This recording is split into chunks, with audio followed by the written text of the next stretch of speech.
आप देख सकते हैं मेरे पीछे किस तरह से यहाँ पर स्टेज तैयार किया जा रहा है। लगातार तैयारियों में जुटे हैं लोग और हमने अभी लोगों से बात की तो उन्होंने ये भी बताया कि ये तैयारियां 10 दिन से ज्यादा से कर रही हैं। मैं कैमरामैन से कहूंगी एक बार उस तरफ फोकस करें और दिखाएं कि कितनी सारी चेयर्स यहाँ लगी हैं। कम से कम 1 से 1 लाख लोगों के यहाँ आने की संभावनाएं जताई जा रही हैं।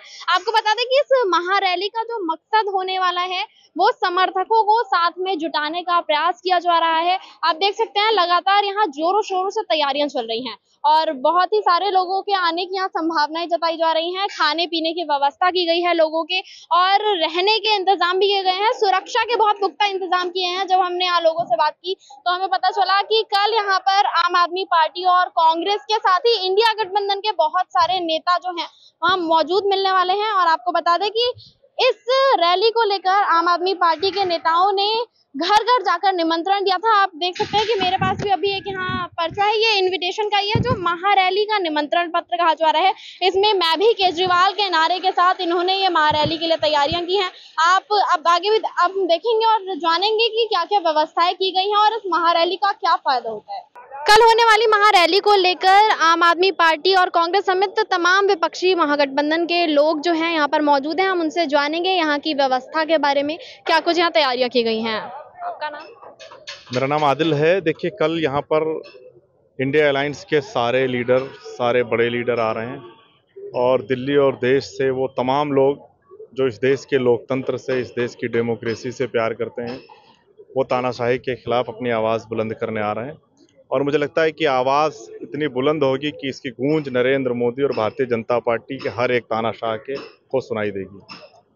क्योंकि आपने नरेंद्र मोदी जी का नाम लिया तो मैं कल 31 मार्च को मेरठ में भी एक रैली होने वाली है बीजेपी की तरफ से, तो फिर उसको लेकर आप क्या कहेंगे? देखिए, वो तो रोज रैली ही करते हैं, उनके पास कोई काम ही नहीं है रैली के अलावा। तो वो कभी देश के कोने को, क्योंकि वो प्रधानमंत्री नहीं प्रचार मंत्री हैं, तो प्रचार मंत्री हैं, उससे मुझे कुछ नहीं कहना है। लेकिन हाँ, इस ऐतिहासिक रामलीला मैदान में कल हिंदुस्तान का हर वो वर्ग आ रहा है जो इस देश के लोकतंत्र से, इस देश के संविधान से प्यार करता है।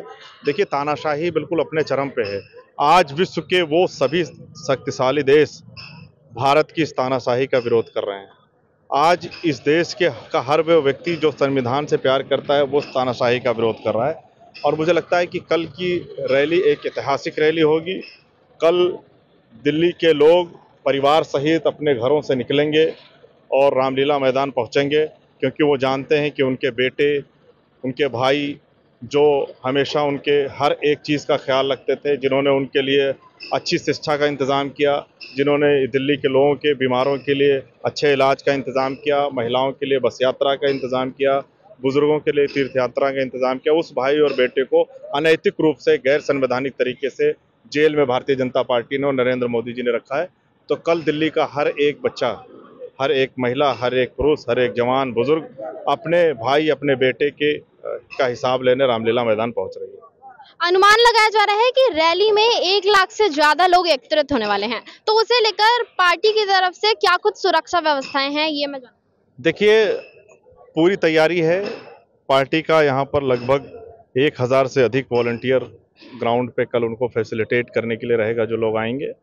दिल्ली पुलिस के जवान यहाँ तैनात हैं, मेडिकल टीम है, फायर के लोग हैं, एम्बुलेंस है, और वो सारी फैसिलिटीज़ जो एक आम इंसान को चाहिए, पानी की व्यवस्था, यहाँ पर कूलर की व्यवस्था, पंखे की व्यवस्था, सिक्योरिटी की व्यवस्था, सीसीटीवी कैमरे, वो सब कुछ लगाए जा रहे हैं। साथ ही साथ हर गेट पर चेकिंग की सुविधा है, हर गेट पर अपना अलग ये सिस्टम है, अनाउंसमेंट का सिस्टम है।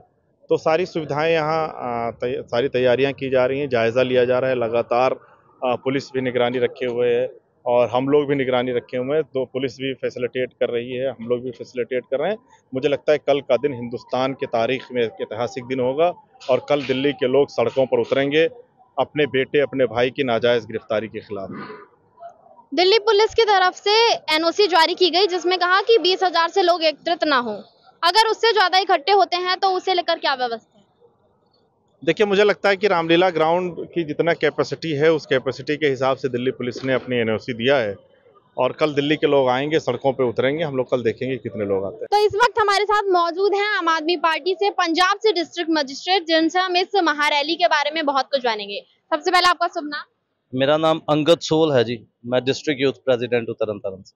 तो पहला प्रश्न मेरा यही है कि इस रैली को लेकर क्या कुछ आपके अनुमान है, क्या कुछ फायदा होने वाला है? देखिए, अनुमान या फायदे नहीं लगाए जा सकते, क्योंकि ये तो रैली जो हो रही है ये तो है जो अरविंद केजरीवाल जी को अरेस्ट किया गया है बिना किसी इल्ज़ाम से। देखिए, ईडी ने एक मनगढ़ंत जा स्कैम बनाया। उस स्कैम में क्या है कि 100 करोड़ रुपए मांगे गए कि आपने शराब की पॉलिसी बनाई। तो जो कानून है हमारा, जो आईपीसी की धाराएं हैं, वो तो लॉ तो ये बोलता है कि अगर किसी को अरेस्ट करना है तो उसकी रिकवरी कहाँ पर है? कहाँ पर है वो 100 करोड़ रुपए जो आपने अरविंद केजरीवाल जी से वसूले?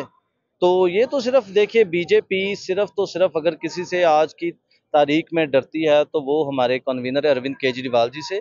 तो इसीलिए, क्योंकि वो जानते हैं अगर कोई इस बीजेपी की जो रथ चल रहा है इसे रोक सकता है, जो झूठ का, फरेब का, तो सिर्फ और सिर्फ अरविंद केजरीवाल जी हैं। तो उन्हें किसी स्कैम सा बना के हमारे कितने लीडर थे, सत्येंद्र जैन जी, मनीष सिसोदिया जी और केजरीवाल साहब, उन्हें जेल में डाल दिया गया। जो उनकी अरेस्ट के खिलाफ हम कल एक महारैली करने जा रहे हैं जो इंडिया गठजोड़ की। क्योंकि आप पंजाब आम आदमी पार्टी से हैं, तो मेरा प्रश्न ये भी है कि केजरीवाल जी की गिरफ्तारी के बाद क्या पंजाब के चुनावों पर फर्क पड़ेगा? नहीं, आम आदमी पार्टी के ऊपर, जहाँ पंजाब के ऊपर कोई फर्क नहीं पड़ेगा।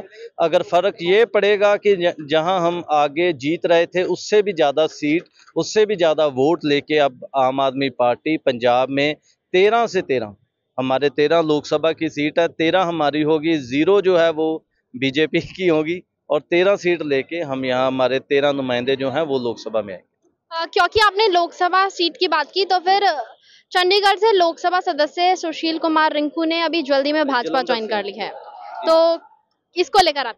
देखिए, कुछ लोग होते हैं जो पॉलिटिक्स में राजपूत बन जाते हैं, जिसका राज आता है उसके बन जाते हैं, तो उन्हें शायद लगा होगा कि भाजपा, मगर ऐसी कोई बात नहीं है, क्योंकि वो आम आदमी पार्टी में बाई इलेक्शन में आए थे। चलो, हमारी पार्टी ने उन्हें मान दिया, उन्हें एमपी की सीट दी, और वो सिर्फ और सिर्फ उन्हें जो वोट पड़ी वो आम आदमी पार्टी के कामों की वजह से पड़ी थी, सरदार भगवंत सिंह मान की वजह से और केजरीवाल साहब की वजह से पड़ी थी। तो अब वो वहाँ बीजेपी में चले गए। आप देख लेना, आज के बाद अगर सुशील कुमार रिंकू को इलेक्शन जीत पाएंगे तो आप हमें बोल देना, वो इलेक्टेड नहीं होंगे कभी, क्योंकि लोग जो होते हैं, लोग उन लोगों को पसंद करते हैं जो ग्राउंड पे होते हैं, काम करते हैं, जो आज इधर कल उधर, वो कभी लीडर नहीं बन सकते। तो रैली को लेकर क्या कुछ तैयारियां हैं?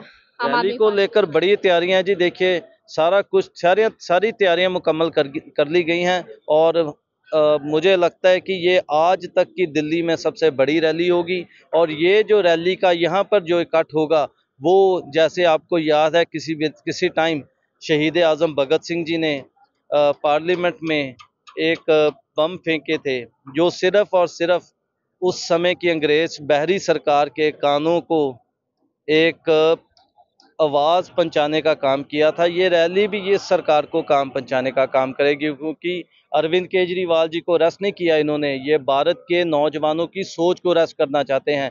ये चाहते हैं भारत में जो लोकतंत्र है ख़त्म कर दिया जाए। ये मैं आपके माध्यम के थ्रू आम लोगों को कहना चाहता हूँ, ये जो लड़ाई है ये लोकतंत्र को बचाने की लड़ाई है, डेमोक्रेसी को बचाने की लड़ाई है। सो डेमोक्रेसी को बचाने के लिए, भारत को बचाने के लिए आम आदमी पार्टी और अरविंद केजरीवाल जी का साथ दीजिए। Thank you. तो आप देख सकते हैं किस तरह का जोश आम आदमी पार्टी कार्यकर्ताओं में, विपक्षी गठबंधन के सभी कार्यकर्ताओं में दिखाई दे रहा है। इससे ये तो अनुमान लगाया जा सकता है कि कल कुछ बड़ा होने वाला है। इसके लिए हमारे साथ जुड़े रहिए और देखिए। यहाँ हमने पार्टी के लोगों से जाना कि क्या कुछ व्यवस्थाएं यहाँ की गई हैं और कल रैली में क्या कुछ होने वाला है।